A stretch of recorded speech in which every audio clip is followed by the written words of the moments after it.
Atenção! Começa agora uma teleaula de História do Ensino Fundamental. Você vai assistir a teleaula de número 15. Bons estudos!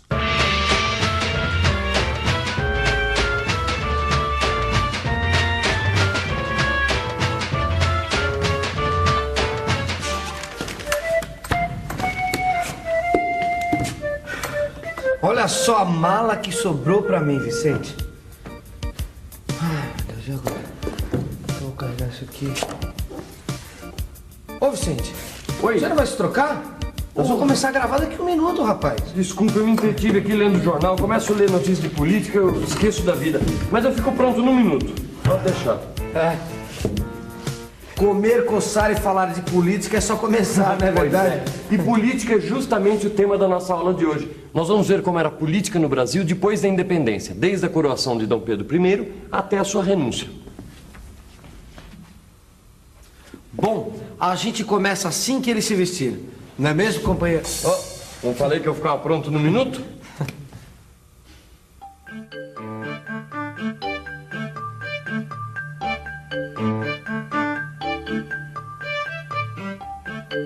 Ora, quem está de volta? Há quanto tempo, nosso ilustre viajante? Eu saí daqui logo depois da independência, 1822. Nós estamos em 1831. 9 anos. Não faz tanto tempo assim. E como sempre, eu volto ao Brasil cheio de histórias para contar. Ei, eu disse que estou cheio de histórias para contar. Eu ouvi. Então continua ouvindo, Horas. Parece até que não ficou interessado. Olha, você vai me desculpar, mas do jeito que vão as coisas, a única história que anda me interessando é a história do Brasil. Mas que história? Nós acabamos de ficar independentes, não fazem nem... 9 anos, o tempo que você esteve fora. E vai dizer que eu perdi muita coisa. E vai dizer que a renúncia de Dom Pedro I é pouca coisa. Por essa eu não esperava. Eu saí daqui, ele tinha acabado de ser coroado. Eu voltei, ele tinha acabado de renunciar ao trono. Agora, eu acho que essa história está muito mal contada. Não. É você que está mal informado. Mas deixa comigo que eu vou te contar essa história direitinho. Independência ou morte! Mas não foram só os brasileiros que comemoraram os novos tempos. Os portugueses que viviam aqui desde a vinda da família real se uniram para dar apoio político ao imperador Dom Pedro I e formaram um grupo que ficou conhecido como Partido Português. Já os brasileiros se dividiram em 2 grupos, os democratas e os aristocratas.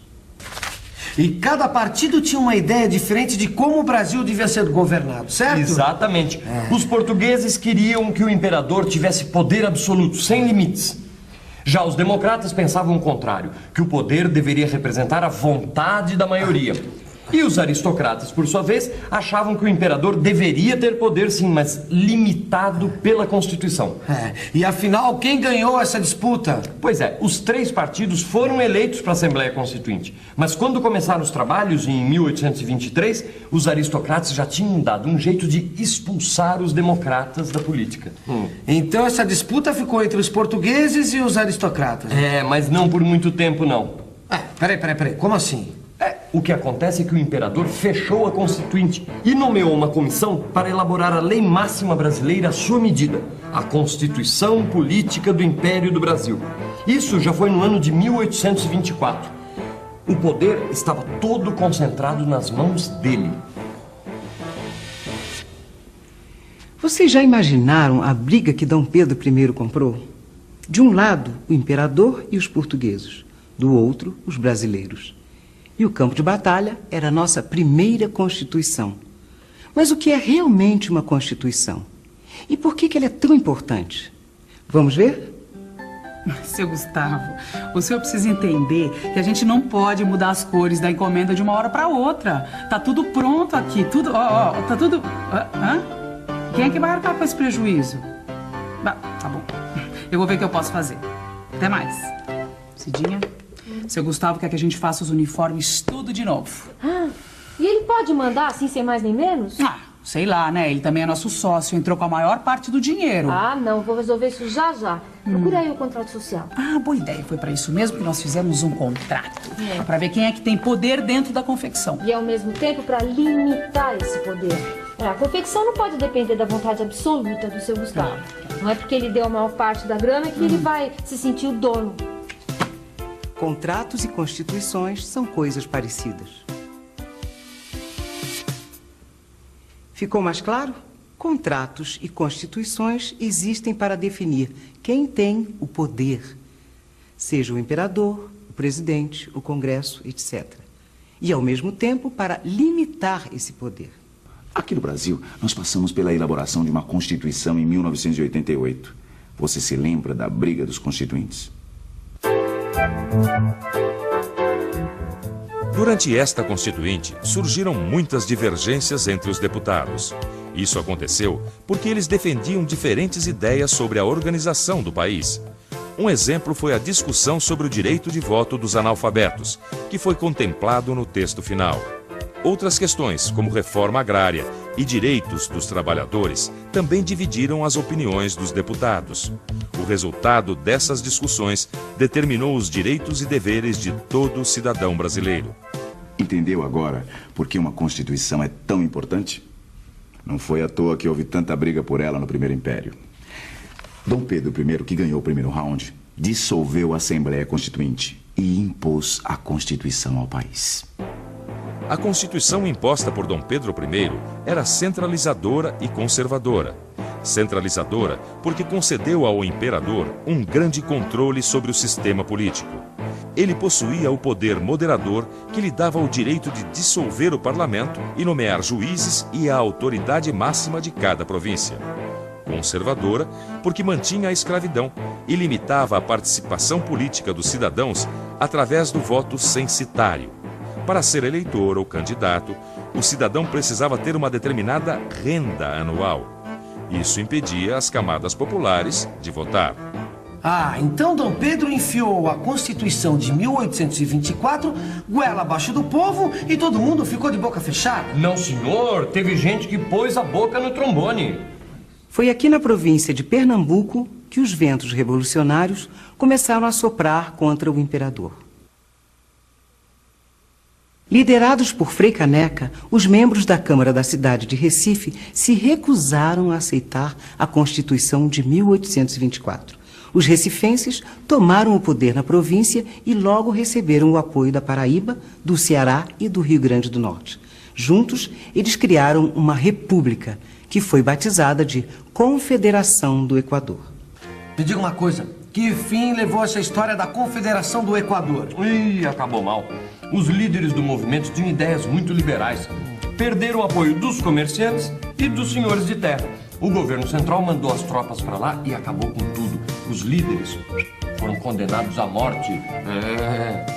O Frei Caneca queria que a Constituição fosse fruto de um acordo, um pacto entre as províncias e o imperador. Uma Constituição a favor da liberdade dos cidadãos. Frei Caneca era um liberal. Daí a sua briga com Dom Pedro, que era um autoritário. Quer dizer, queria ser a única autoridade do país. Frei Caneca foi executado, mas suas ideias não morreram. Continuaram a se espalhar pelo Brasil.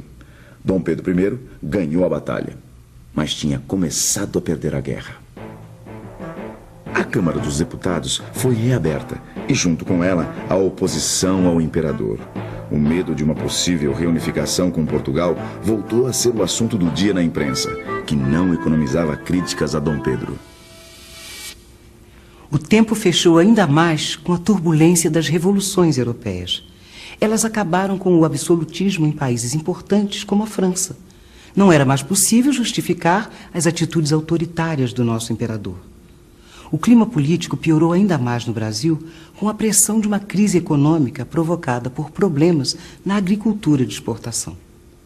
Pois é, no meio desse tumulto todo, Dom Pedro se envolveu na sucessão do trono português. Queria que a sua filha fosse a escolhida para herdar a coroa. Acontece que os brasileiros, a gente já sabe, queriam distância de Portugal. A atitude do imperador caiu como uma bomba em diversos setores brasileiros. E eles acabaram se unindo para combater Dom Pedro. O jogo político chega a um ponto crítico com o assassinato do jornalista Líbero Badaró, que fazia oposição ao governo. A agitação política chega às ruas. Aumenta o conflito entre os portugueses partidários do imperador e os brasileiros unidos na oposição. Dom Pedro ainda tentou fazer diversas jogadas políticas, mas a coisa só piorava. Havia boatos de que ele fecharia outra vez a Câmara, ficando livre para governar de maneira ditatorial. A reação foi quase imediata. Setores populares foram às ruas para protestar contra a nova medida do imperador. Deixa os comentários para depois e termina a história primeiro. Como acabou? Acabou como você já sabe. O imperador renunciou ao trono em nome do seu filho, Dom Pedro de Alcântara. Foi assim que acabou. E atenção, se liga aí que é hora da revisão. Logo depois da independência, o Brasil se dividiu em dois partidos. O Partido Português, que apoiava Dom Pedro I, e o Partido Brasileiro. Esses partidos formavam a Assembleia Constituinte. Dom Pedro I fechou a Constituinte e nomeou uma comissão para fazer a Constituição à sua maneira. Ele queria todo o poder para si. O autoritarismo de Dom Pedro não foi aceito. Revoltosos, liderados pelo Frei Caneca, criaram a Confederação do Equador. O fim do absolutismo na Europa, as ideias liberais difundidas por Frei Caneca, uma série de crises econômicas, mais o envolvimento do imperador na sucessão do trono de Portugal, terminou por tornar insustentável a posição de Dom Pedro no Brasil. Assim, ele renunciou ao trono em nome de seu filho, Dom Pedro de Alcântara. A renúncia do imperador foi uma grande vitória dos grupos políticos brasileiros. Acabou-se o medo da reunificação com Portugal. Era hora de recomeçar a construção do Estado de acordo com os interesses brasileiros. Bom, e agora que você conhece um pouco melhor esse período da nossa história, diz aqui pra gente, quem era cidadão no Império do Brasil? Não precisa responder agora. Consulte seu livro, investigue você também a nossa história.